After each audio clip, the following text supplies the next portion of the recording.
Hola mis queridos estudiantes de quinto básico, hoy hablaremos del resumen semanal que comenzamos con la nueva unidad del segundo semestre. En lenguaje y comunicación estuvimos trabajando la ortografía a través de la identificación de palabras que puedan presentar algunos errores. En ellas la ubicamos dentro de un contexto, en este caso de un texto no literario, un texto llamado la carta formal.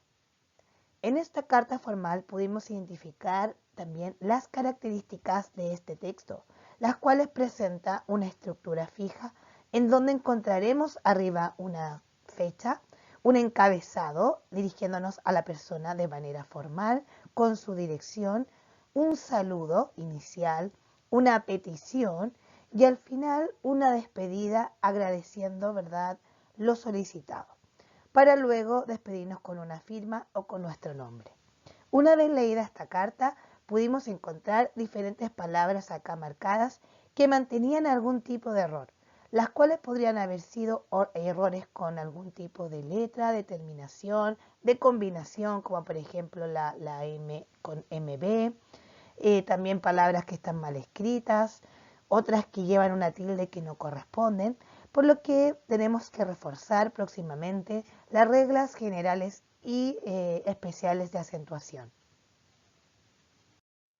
Luego de esto hicimos un análisis personal de las palabras que podrían contener el error, las identificamos, aplicamos algunas reglas que recordábamos y luego también buscamos algunos lugares donde les podría haber faltado algún tipo de signo de puntuación. Y por último, trabajamos un dictado donde hicimos una autoevaluación y pudimos encontrar aquellas palabras que habíamos identificado bien con errores y aquellas que no, las cuales solamente nos ayudó para poder hacer un análisis de lo trabajado. Recuerden que los signos de puntuación son aquellas que van a crear una pausa dentro de un texto, van a poder poner un límite a las frases, párrafos y oraciones. Vamos a ver cuáles son las ideas más importantes y cuáles no. Además, se marcarán aquellas pausas como conectores, los cuales van a ir eh, ahondando en la idea principal y va a ir también ordenando el texto de manera más clara. Hagamos un recordatorio de los signos de puntuación que pudimos encontrar en el texto, como por ejemplo el punto. Encontraremos punto aparte, punto seguido. Va a indicar que hay un fin de una idea y empieza la continuidad de otra. Cuando es punto aparte, las ideas son distintas. Cuando es punto seguido, la idea continuará, pero con un matiz o una idea un poquito diferente. También cuando hacemos abreviaturas o queremos separar párrafos. Recuerda que el párrafo lo vamos a identificar por un conjunto de ideas que comienzan con una mayúscula y terminan con un punto aparte. La coma es muy común utilizarla y si no la usamos en nuestros textos o al momento de hablar, puede cambiar totalmente el significado de lo que decimos o leemos. Por lo tanto, debemos usarla frecuentemente. Va a separar elementos iguales. Vamos a usarlas para enumerar cosas, para aclarar otras. Y también en estos conectores que yo les decía, como por ejemplo, sin embargo, sin duda, no obstante, por lo tanto, ya que, es decir, etcétera, las cuales irán algunas entre comas. Los dos puntos se usarán para señalar una idea que se está enunciando. Además, para explicar algo mejor, para enumerar más datos de lo descrito o para aclarar algo, también para iniciar un saludo. Los puntos suspensivos se ocupan mucho en los textos también, sobre todo al final de alguna oración. También para completar una idea que no sabemos cómo finalizarla y la dejamos abierta con los puntos suspensivos. O también para indicar que ahí hay un pedacito que se sacó del texto y que se resumió.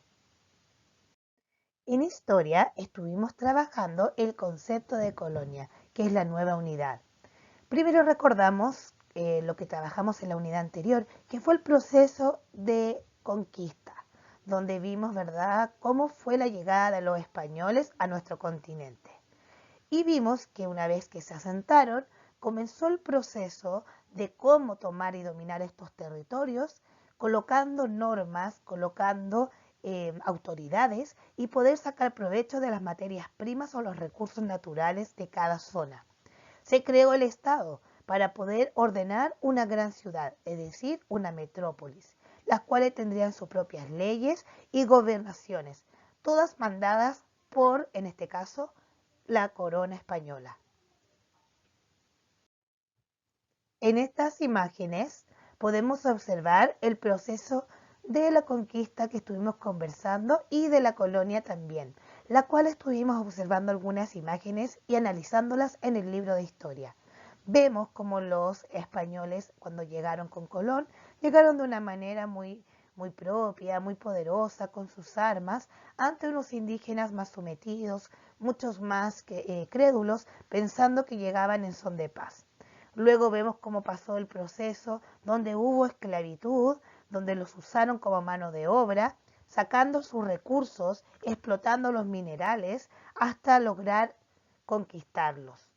En algunos países de América, sobre todo en este caso que estamos conversando, hay indígenas que no lograron el total sometimiento y hasta el día de hoy mantienen sus orígenes, mantienen su cultura, como es en el caso del pueblo mapuche, que hasta el día de hoy en Chile ha peleado por sus territorios y por sus derechos.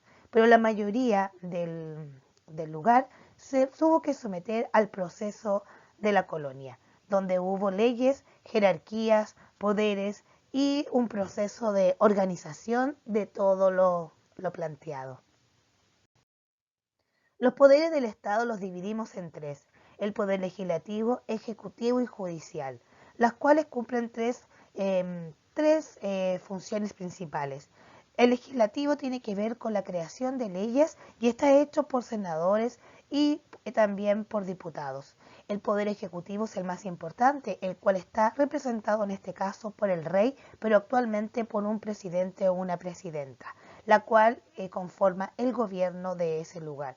Y el poder judicial, que tiene que ver con la creación también de dar dictámenes, es decir, de juzgar a las personas y decir una sentencia.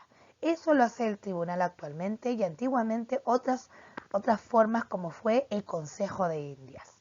Por lo tanto, la definición del Estado es una agrupación, ¿cierto?, de personas que están dentro de un territorio fijo y hay un orden social, político y de leyes que están orientados a que todos vivan en armonía, ojalá manteniendo una autoridad que los gobierne. En la tercera unidad de Ciencias Naturales comenzamos a trabajar los efectos nocivos del cigarro.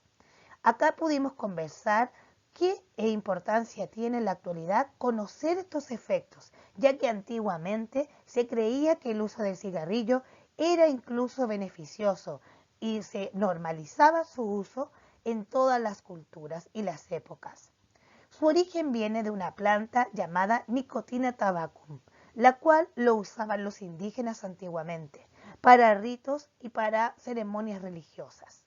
Actualmente el tabaco no cumple la misma función y se ocupa más bien para un fin recreativo, de ansiedad, lo que provoca una enfermedad llamada el tabaquismo.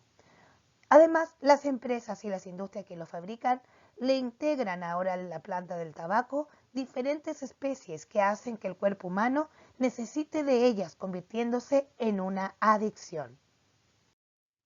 Acá podemos ver algunos ejemplos del tabaco que veremos también en las próximas clases. Pero podemos ver así a simple vista que están compuestos no solo por esta planta o esta hoja del tabaco triturada, sino con otros elementos que pueden ser letales para el cuerpo humano, los cuales traerán diferentes consecuencias al organismo si se fuma a largo plazo o se es un fumador pasivo, es decir, el que recibe todo el humo de aquel que fuma a su lado. En clases estuvimos trabajando situaciones en las cuales nos veríamos enfrentados a fumadores o a las consecuencias del cigarro. Aquí podemos ver un pulmón sano y un pulmón que está afectado por el uso frecuente del cigarrillo. Veremos en las próximas clases las consecuencias y enfermedades que puede traer el tabaco en nuestras vidas, que van desde el cáncer a problemas del corazón y cerebro y también respiratorias, las cuales nos hacen mucho más vulnerables a recibir virus y problemáticas respiratorias como también el coronavirus y otras afecciones. Por lo tanto, les dejo la conclusión de que veremos en las próximas clases cómo poder prevenir y causar conciencia acerca de esta temática. Nos vemos en las próximas clases. Espero que estén muy bien. Chao.